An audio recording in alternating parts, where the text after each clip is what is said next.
Hello people, నేనైతే ఇవాళ బేసన్ చిల్లా చేశాను మా పాప కోసం. దానికి కావాల్సిన ఇంగ్రీడియంట్స్ క్యారెట్, ఆనియన్ అండ్ కరివేపాకు, ఇంకా బేసన్ అంటే శనగపిండి. ఈ ఇంగ్రీడియంట్స్లో ఇంకా ధనియాల పొడి అండ్ సాల్ట్ కూడా వేశాను. ఇది ఫస్ట్ టైం నేను చేస్తున్నాను. ఇంకా వాటర్ వేసుకొని బాగా దీన్ని కలుపుకోవాలి. మనం దోశలాగా లూజ్గా కాకుండా ఇలా కొంచెం థిక్గా కన్సిస్టెన్సీలో మనం చేసుకోవాలి. ఇంకా మనకి దోశ బ్యాటర్ లేనప్పుడు ఈ రెసిపీని మనం క్విక్గా ఒక 10 మినిట్స్లో మనం చేసుకోవచ్చు. సో మీరు కూడా ఒకసారి ట్రై చేయండి. నాకైతే చాలా బాగా నచ్చింది.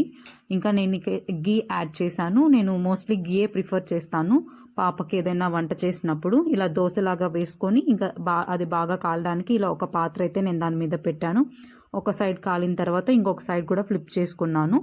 ఇంకా దాని మీద కూడా గీ యాడ్ చేసి ఇలా అయితే నేను ఇది చేశాను. అండ్ పాప కూడా పాపం ట్రై చేసి చేయి కాల్చుకుంది తన దోశ కోసం.